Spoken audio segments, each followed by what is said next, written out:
Welcome to Psych319, Chapter 11, Part 2. So interpreting the speech signal is actually a huge challenge in language perception. Let's say you had to create a machine that could understand speech. There are several problems you would encounter. One, everybody's voice is completely different. That means the sound that comes out of your voice is very different than the sound that comes out of my voice. And a computer wouldn't be able to equate the two. So you'd have to adjust for those differences. The other is that, like I mentioned before, speech is a continuous stream of sound. There are no breaks between word boundaries, so you would have to be able to somehow determine where those breaks occur, and that's a very challenging thing. The third problem, which I'm going to talk about in the next couple of slides, is that individual speech sounds are voiced differently depending on what surrounds them. So even though there is a B in both bottle and bitter, if you look at the actual sound spectrogram for the B, it's very different. So each individual speech sound depends on what surrounds it. Here's an example of that. So here we have, in each column you have the same consonant, but it's followed by different vowels. So compare da versus D. Now the da does have a very similar shape. You have this downward sweeping energy in these are actually called formants. I didn't mention it before, but a formant is the band of energy. So first, second, and third formats, and that's indicated by F1, F2, and F3. And so in general, the consonants have a very similar pattern, but they do change. If you look at the difference between the top one, which just has this radical upshift in the first formant, and a very subtle shift in the first formant down here, that's because it's surrounded by different vowels.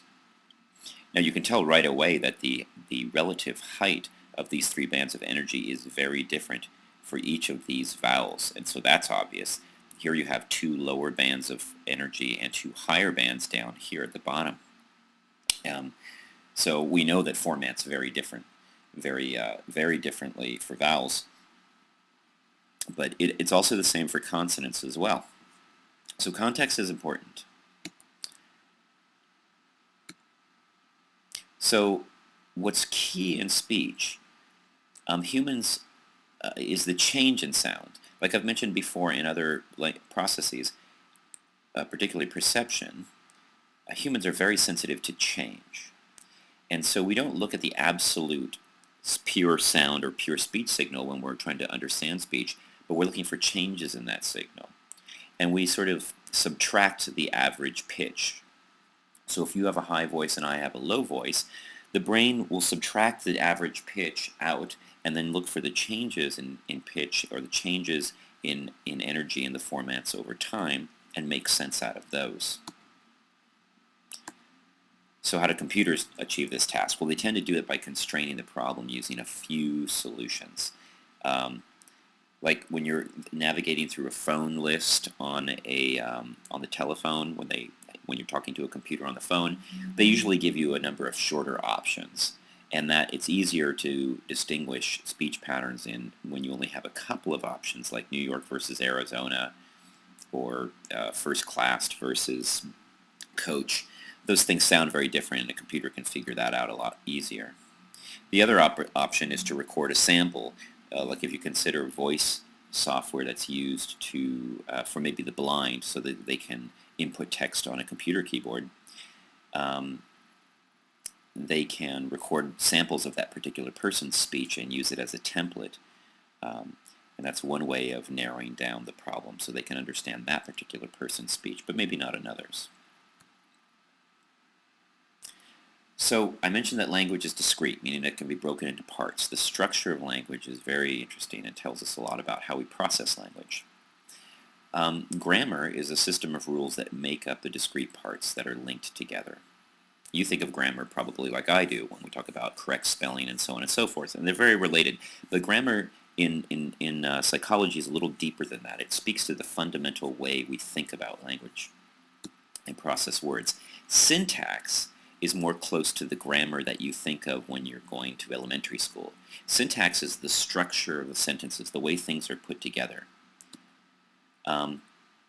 So in syntax, you start from the smallest word elements, phonemes, and those can create morphemes, the smallest word elements. Then those make words, and words can be a basic word element, like a basic morpheme, like the word walk, but it can also be modified to like add a suffix, like walked, walking, walks, to create various words based on that fundamental morpheme. And then you get phrases and clauses and sentences. So syntax is basically, when we say grammar in everyday language, that we're really referring to syntax. Grammar really refers to the brain. So you can take a sentence and diagram it. Here is at the morpheme, the word level. Here you go. This is the most intuitive. The word level is the chef burned the noodles. Now, if you look at that at a morpheme level, you can take individual words and break them into their components, like take burn. Burned is the morpheme burn plus the suffix past tense, noodles, and the plural. And the phonemes are the speech sounds that make those up.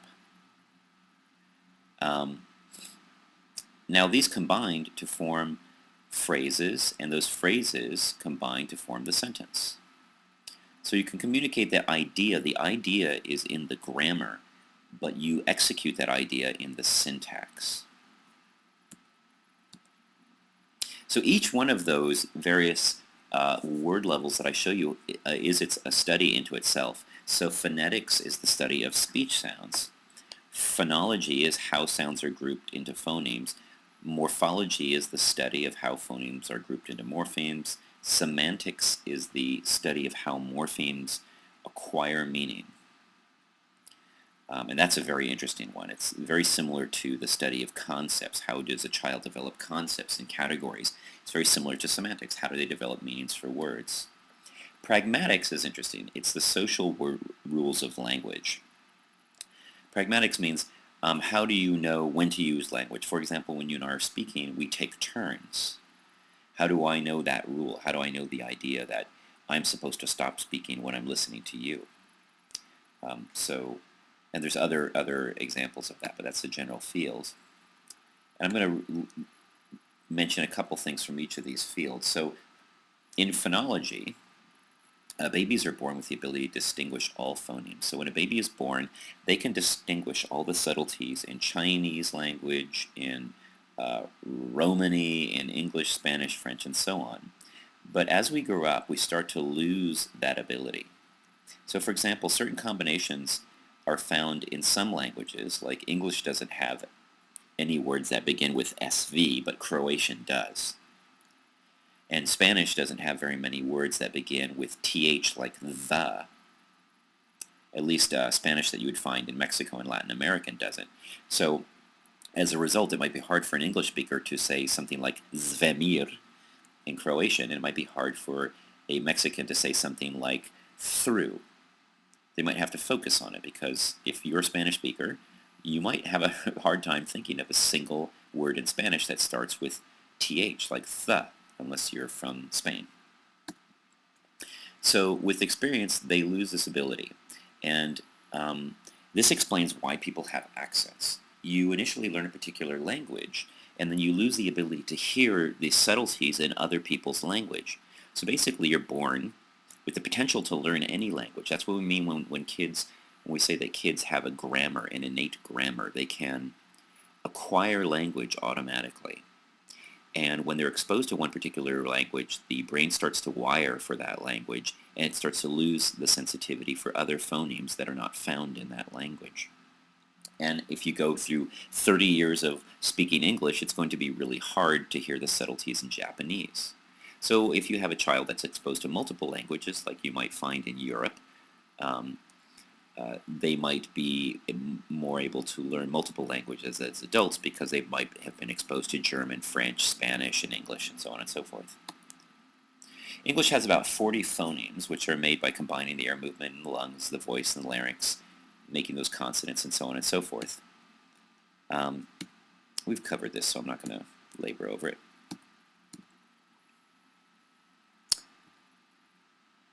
So semantics is the study, like I mentioned, of pairing word meanings with speech sounds.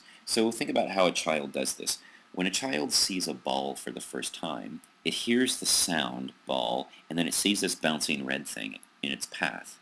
And through association, it associates that sound with whatever's going on in its environment, and it acquires meaning. Now, eventually, the child has to learn what is a ball and what isn't a ball through life experience. Semantics should be able to explain the following anomaly: why a ball can't sing. A singing ball is an anomalous behavior. It's unusual behavior for a ball. You wouldn't find many balls that sing, and semantics should be able to explain that. Because if you understand what a ball means, you should be able to explain why it can't sing. Semantics should also be explain contradiction in meanings. One particular object cannot cannot have two meanings. So in general, a ball can't be a cat. And sure, you can have a cat-shaped ball or a ball-shaped cat if you feed it too much, but it's one or the other. And that means that if there is a concept with meaning, it's associated with one particular thing in general. Synonymy. So the idea that saying one thing also implies it's similar to saying another thing in a different way. So saying that the ball is small is similar to saying that a ball is not large.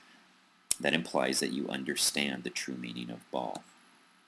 Entailment means that implicit knowledge can be acquired. So if you say something like, I played with a ball, that means the ball is a toy.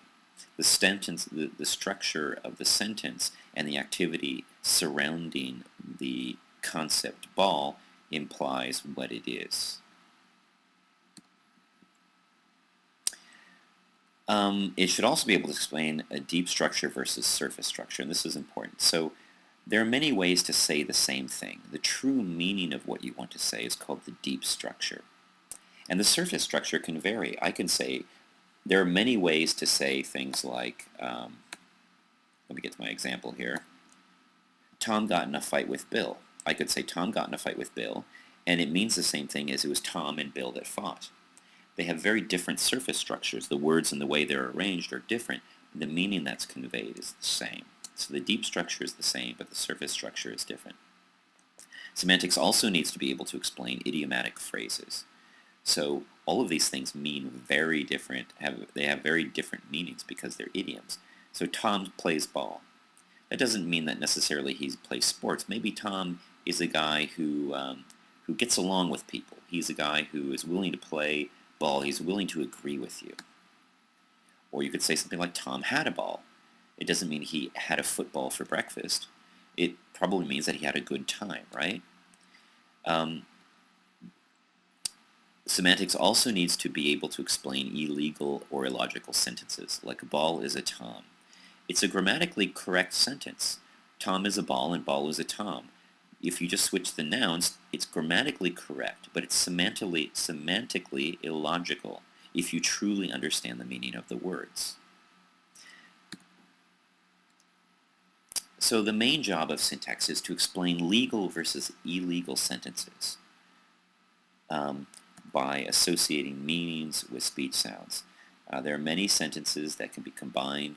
Oops, sorry, I'm skipping ahead. Sorry, this is syntax. Why don't we stop here? We were leaving off of semantics. I got my S words confused. Sorry for that. I will catch you in the next presentation.